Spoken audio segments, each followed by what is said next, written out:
dip my shrimp. Much for Two joining types of for empanadas that tasting are time. really traditional. This is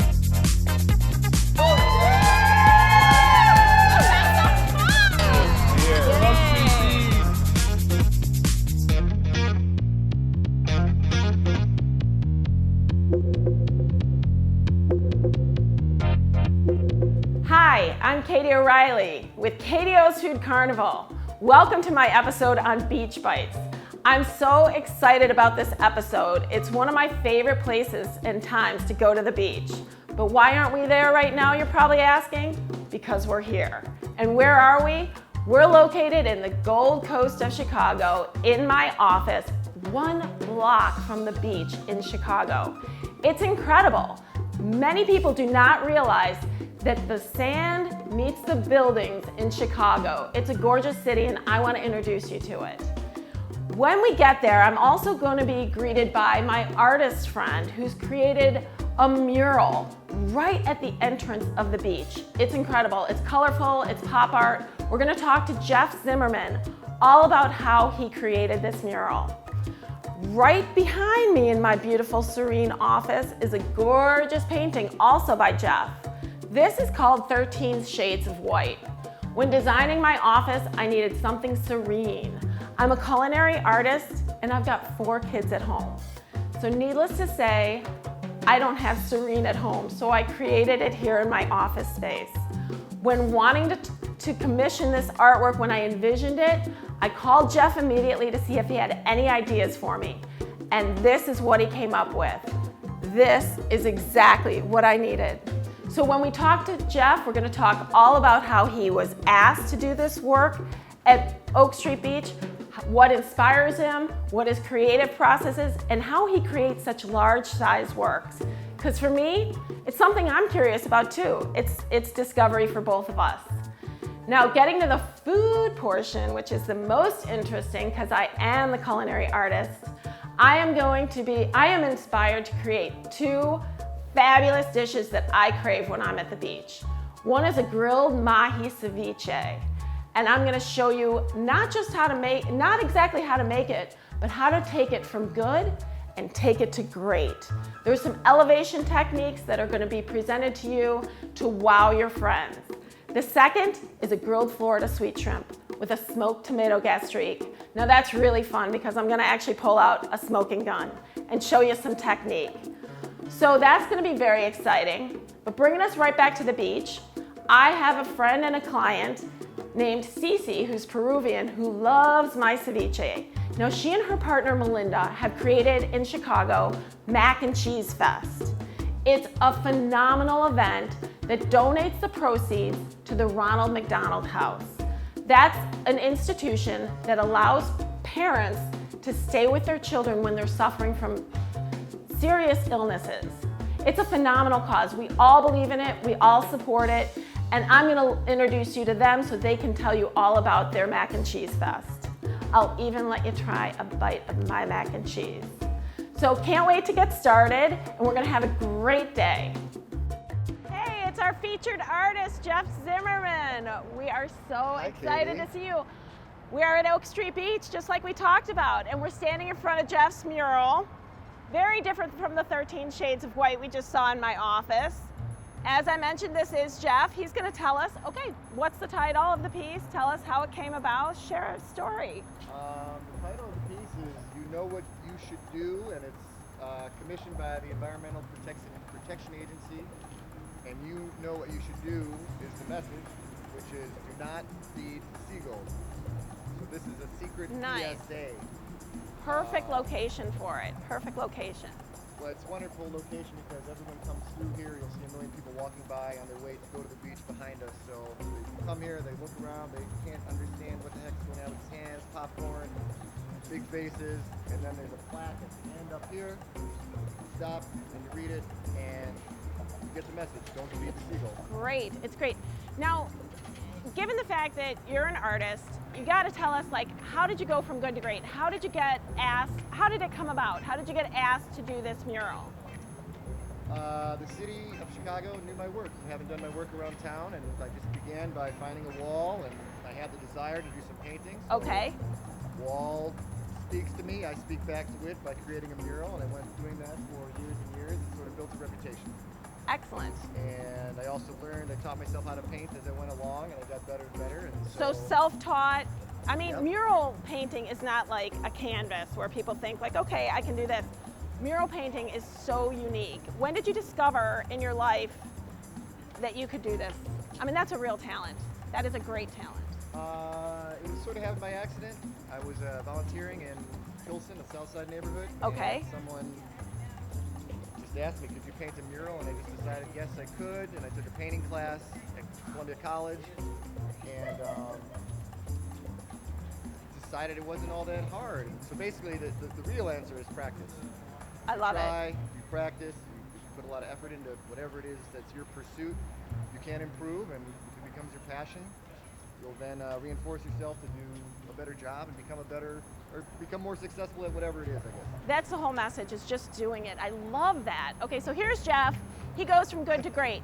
Now we're gonna walk a little bit. Let's go up and see the beach and experience what Oak Street Beach is. And we're gonna talk about where his art is taking him now, because Jeff, you're on quite a journey. Blooming well. I got a couple projects here in Chicago, of course, like I do every single year. Got some fun new corporate clients. Nice. I'm going to All Shanghai. murals, or is it like interior stuff as well? Murals and canvas work, so Okay. large scale painting. Right. And I'm going to Shanghai in the fall to do a project there. So cool. Very excited about that. All right, now how long would a project like that take you? 3 weeks. All right. And then a week for me in Beijing. Great stuff. So the creative process, any clients that allow you to be yourself. Hey, look, it's Reed and Hi, Reed. Genevieve. Hi, Genevieve. Reed, how are ya? Hi. Jen, Hi. hi. I give you a hug. Oak Street Beach, fabulous place. All right, I want you guys to tell me, what does Oak Street Beach mean to you guys? Being Chicagoans, all of you, talk to me, tell us stories, tell us what you think. I think, for the first time I came here, the beach, I didn't realize there was beaches in Chicago, and then I realized there's beaches all up and down the lakefront. Yeah. It's almost like powdery sand. You can't see across the lake, so it's like being at the ocean. Right. And then you look up, and you have the Hancock Tower and all the tall buildings. So right at the cool. base of it. Yeah. There used to be like little taco carts and all sorts of stuff. Of course, The we've taco cart. gentrified now with with a lot more stuff. There's a massage Right. booth right behind us. So, just that it's so centrally located, you can take the train down from the suburbs, the L from the city. There's a walk under Lakeshore Drive, which is a famous. Well, we just saw Jeff's mural right there. That's exactly where it's located. And what a Good great placement. design. Yeah. It was fun to make it. Incredible. Incredible. There's a lot of energy down here, a lot of fun things to do, tons of activities, or just sit on towel and catch rays. So did they give you a separate stipend for suntan lotion? or- No, unfortunately no. Unfortunately no. Just have to take that out of your I wore a pocket. bonnet and it got covered up. Nice. You got to get a picture of the bonnet. It was in the middle of the No, heat never. wave in 2011 that he had to paint the mural, so he had to jump in the lake. He was telling me every hour. Cool off. And it's still drying. Yeah. That's one way to cool off. It was very convenient. Yeah. All right, so perfect. Jen, you're a runner. Tell us about your experience at the beach, because it's I great love for the exercise. beach. I live down the street. I love to just run in the morning. Do you go straight into the water after? Sometimes. It's just my quiet place. Yes, there's a lot of different people here, but I can just zone out and just really forget the whole world and just be at the beach. And the city skyline is amazing. I just really love to chill and run here. This is awesome. Okay, so one of the things that we love to feature on this show is tasting time. And being Beach Bites, we are going to eat some of my favorite dreamy beach bites. And I'm going to share those with you. And we're going to go and meet Melinda and Ozzy. How are you, Melinda? Good to see you. Ozzy, good to see you. Thanks for Great to joining see you. us. Thank you. Let me share Reed, Genevieve, and Jeff. Hey, Genevieve. Nice to see you. Hi guys. Hi. Nice How to are meet you? you. Jeff's the muralist who painted the mural right down here. So cool. So we were just talking about that. And now it's tasting time, and we're going to have a seat. Try some grilled mahi ceviche, which is incredible. Little mango, avocado, the chips, ancho chili, and kaffir lime. So everybody have a seat. We've got a little limonada. This is the most fun aspect of the show because it's the actual food. So what I've got in front of me right now is a grilled mahi ceviche. Now let me tell you, I'm not here to show you how to make everything. Clearly you don't see cutting boards and culinary knives, but what I'm gonna do is show you what changes this and takes it from good to great. What makes me wanna eat it on the beach? Okay, here we go. In the ceviche, once you take that fish and you lightly grill it on the grill, not enough to cook it, just enough to sear it on the grill, gives it a little charred flavor. Then you dice your ceviche. Then you marinate it with your lime juice, and there's all kinds of recipes out there that you can follow. I like to add, as a secret ingredient, a little olive and a little sun-dried tomato.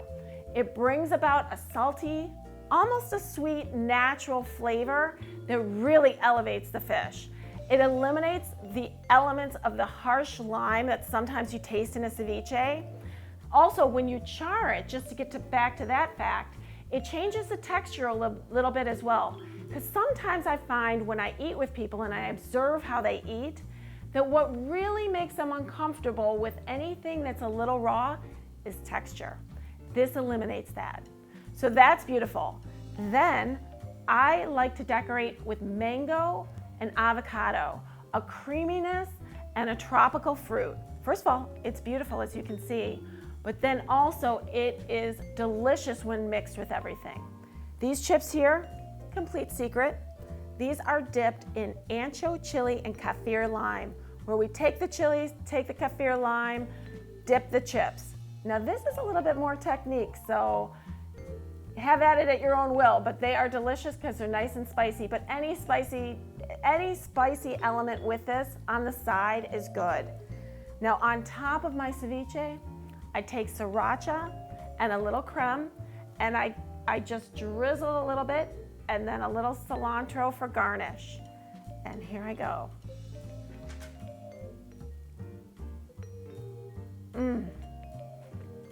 It's bright, it's flavorful, it brings me there. I can hear the waves, I can see the fish. It is perfect. I just want to be in my bikini right now. So let's go over to the beach. It's beach time, Beach Bites. I love the look at this.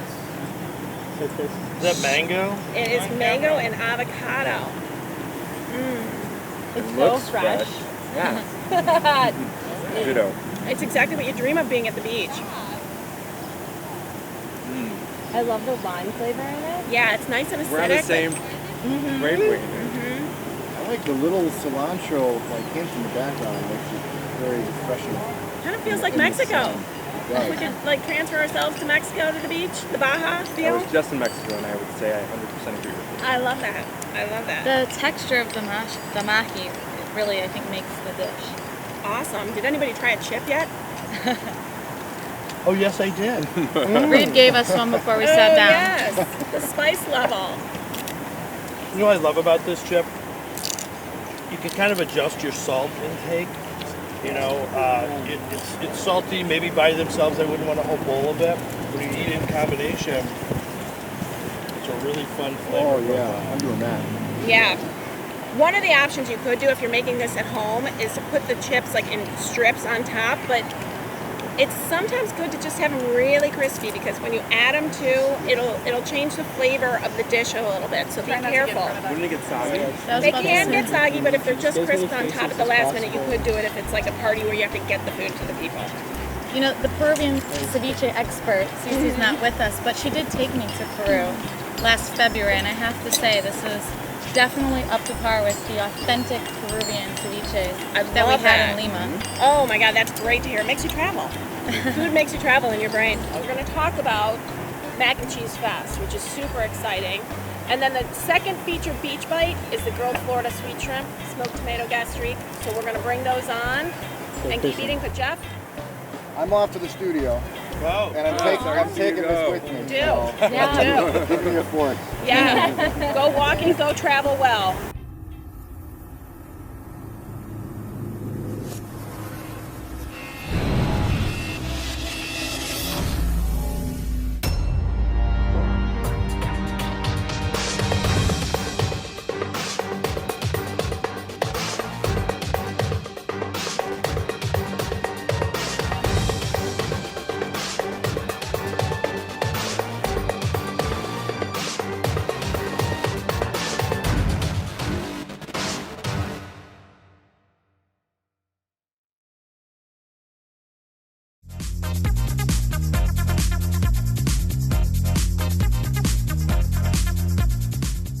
All right, our next beautiful beach bite is a grilled Florida sweet shrimp with an anchovy sea salt, ruby red radish, and the real technique, a smoked tomato gastrique. Now this is really unique. So basically with your shrimp, do a great flavor, get some beautiful shrimp that you enjoy, grill them up. Anchovy sea salt is honestly just dehydrated anchovies. Put them in your oven at a low temperature, let them dehydrate, crumble them, that's your anchovy sea salt. Not a mystery, but it's beautiful on there because it adds the seasoning that you're looking for.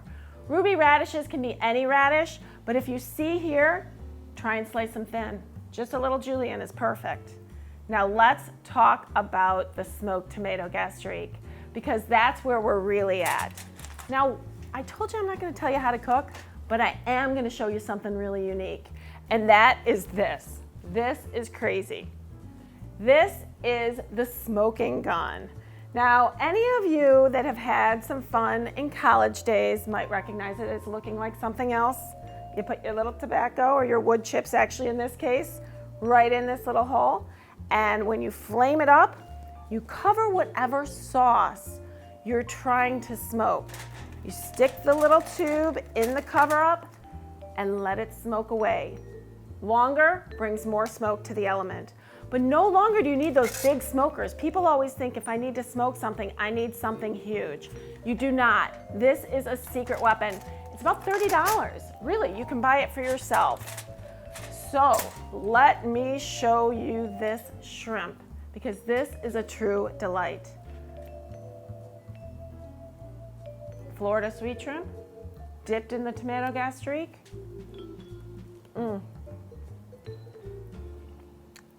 Element of flavor, you can feel the breeze from the ocean. Okay, our second beach bite, favorite thing, grilled Florida sweet shrimp. There's an anchovy salt on there and some ruby red radishes. Everybody's got to bite this one. It's got that smoked tomato gastrique. It is delicious, served on a spoon with no tail. All in one swoop? Yeah, do it.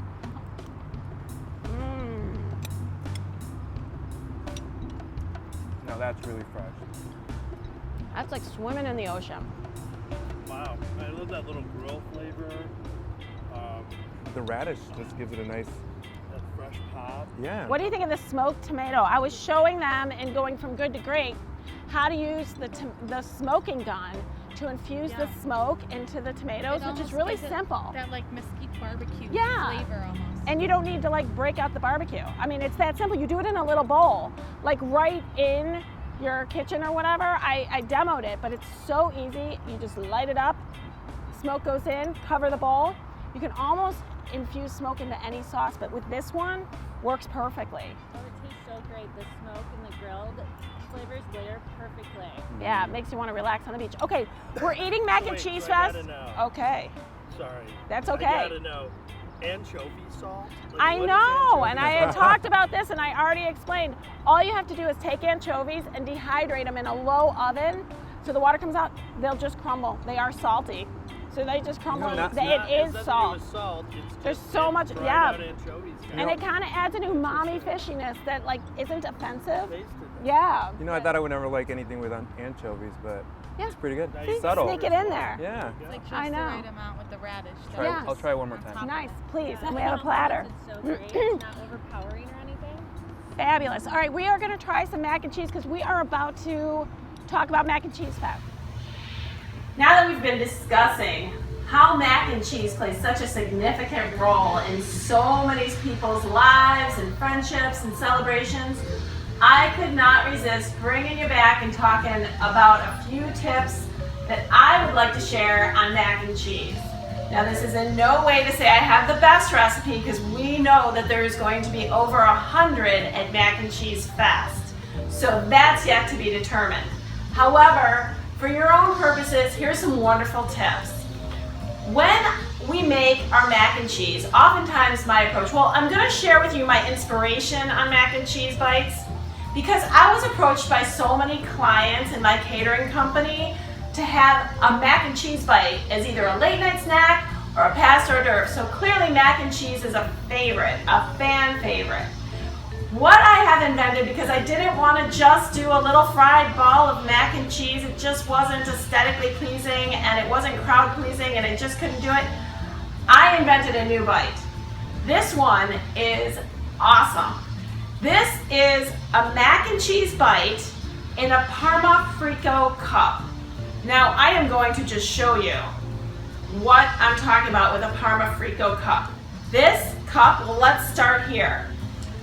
We start simply with shredded Parmesan cheese. Now you want a nice high quality and it has to be shredded. You put it on your cookie sheet that's either greased or a Silpat, which is fabulous because it comes right off. When it's warm, not super hot, but when you pull it out of the oven and it's starting to cool, you can just simply mold it either with your fingers, or if you want a little larger size, a shot glass, anything you have around the house. Do it over a muffin tin. It'll mold into the size shaped cup that you want. Beautiful. Now for past hors d'oeuvres, we do it in a smaller size so people can take it in one, maybe two bites. But I'm also going to show you maybe a luncheon version with a salad. But let's get back to the actual ingredients in the mac and cheese. For our mac and cheese, I usually start with a nice cheddar, but there's a secret, adding Gouda. I don't choose smoked Gouda because the smoke can overwhelm the natural cheddar flavors. I usually use a regular Gouda because it adds a creaminess and a consistency that won't break like cheddar does. Sometimes the grease kind of breaks. Gouda will solve that problem. Another amazing tip for your cheese sauce, just like you do with that like Kraft mac and cheese, and this is going to kind of sound crazy, but you know how you drain the noodles leaving a little water in? You don't start with a roux, you just add the powder mixture and the milk and the cream. Well, and the butter, what I say is don't go there. Don't do the mac and cheese powder necessarily unless you want to, but that's not what I'm suggesting. What I'm suggesting is once you boil your noodles, use the starchiness from a little bit of the water instead of a roux. Add your butter, add your cream, consistently stirring, add your cheddar and your Gouda, stirring consistently, and it'll make the creamiest, cheesiest mac and cheese you have ever tasted. It is so phenomenal that I'm actually going to take a bite right now. This is one of the most delicious bites ever. Passed at a party, it holds together. And the crunch, creaminess, and the sharpness of that Parmesan, so delicious. Just a delight. Let's say you have some friends coming over. You want to do mac and cheese, but mac and cheese can get heavy if you don't want to just serve mac and cheese. This is a beautiful solution. I have paired 2 larger size mac and cheese cups with what I call a harvest salad.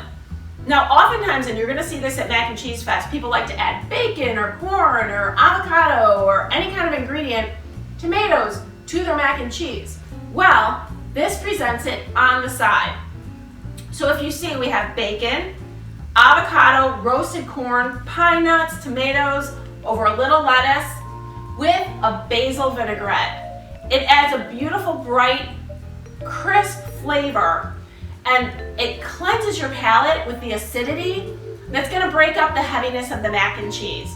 This is a full lunch, maybe even a dinner for most of your guests, and it's balanced. That way, if you have that finicky guest, they can add their own elements. Some people want to just have a pure, smooth mac and cheese, so you're doing both. You're giving them pure, smooth mac and cheese, the Frico cup. Now, this can either be eaten with a fork or handheld picked up. Depends on the size you decide. This is amazing because you can just take a simple bite of the bacon. That's why I like to leave it whole. Use your fingers. It's delicious. It's delicious if you want to even crumble it on top. This is a beautiful, beautiful presentation, and it answers all the questions. So I'm just going to reiterate: Parma Frico crisp, Parmesan cheese. Another tip to remember: sometimes people try and take their Gouda if they don't have enough Parmesan and bake that off, or an alternative cheese like a cheddar.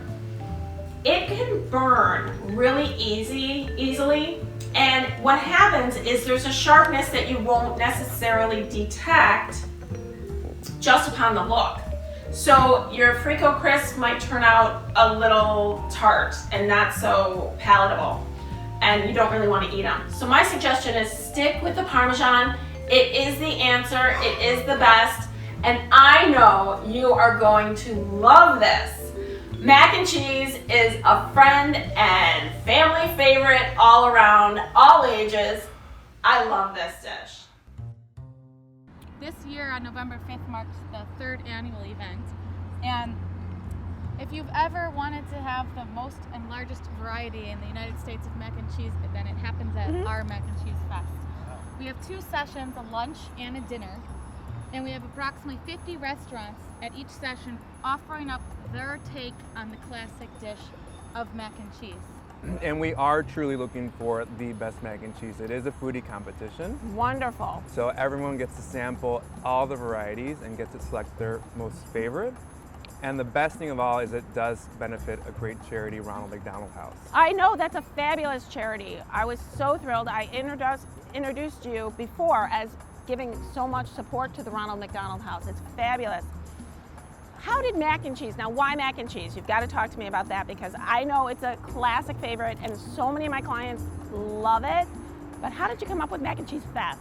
That's a great question. Myself, Cece, and Ozzy truly are the 3 musketeers of the Mac and Cheese Fest. Now, as you know, Cece's from Peru, and Right. mac and cheese doesn't really exist as a dish there.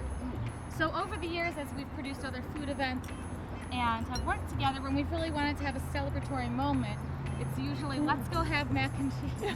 I love that. So So we fun. really have had a lot of different types of mac and cheese dishes all over the city, and it was a chance for us, after doing Taste of the Gold Coast and Taste of Streeterville, to really have a huge citywide event together, celebrating the dish. Any restaurant from the Chicagoland area, as long as they're using a noodle and a cheese component to the dish, can participate. Wow, that is so great and Yeah. for such a good cause. We Fabulous. have 100 different types of mac and cheese. Yeah. 50 at lunch and 50 at dinner. Yeah, If there, you can handle both sessions, Oh. then yes. there are several people that on social media will be very proud of tasting every single dish there. Wow. Oh my gosh, that has got to be so They're much very fun. large people, I guess so for me, you know. Ever heard of like the Thanksgiving pants? Yeah. Right. They have a Yeah. whole strategy. Right. I know. We do sell t-shirts and we have extra large, XXL, XXXL. Maybe Well, let's all eat mac and cheese while we're talking about mac and cheese. That's too much fun. I'm on my Ah. second bite here because it's pretty awesome. It's so creamy. Yum. So you say the date is November 5th this year. Very exciting. So how do people get tickets and what do they do to go to find you? I'm enjoying this. And do. All the information's on our website at macandcheesechicago.com. Now, as delicious as this was, I'm not going to judge it, but you can judge because we're really excited that you're going to be on board this year judging one of the sessions for mac and cheese. And I'm Ozzy, so excited. we're not going to tell you yet, but once the event comes, Ozzy will be giving you all of the I have a requirements formula. in terms of texture and flavor and all that kind of things. I love as you're it. tasting You have all a of them at the very, event. very popular job. Yes, I do. Yes, I do. And tough. I would love to judge mac and cheese. I can't wait. What an honor. It'll be so exciting. I think I'll take you all with me during Mac and Cheese Fest and show you how it goes because No- that's going to be fun. November 5th. Excellent, excellent. So, wonderful beach day. Thank you all for joining. This has been fabulous. Enjoy the sunshine. KTO Cheers. Food Carnival. All right.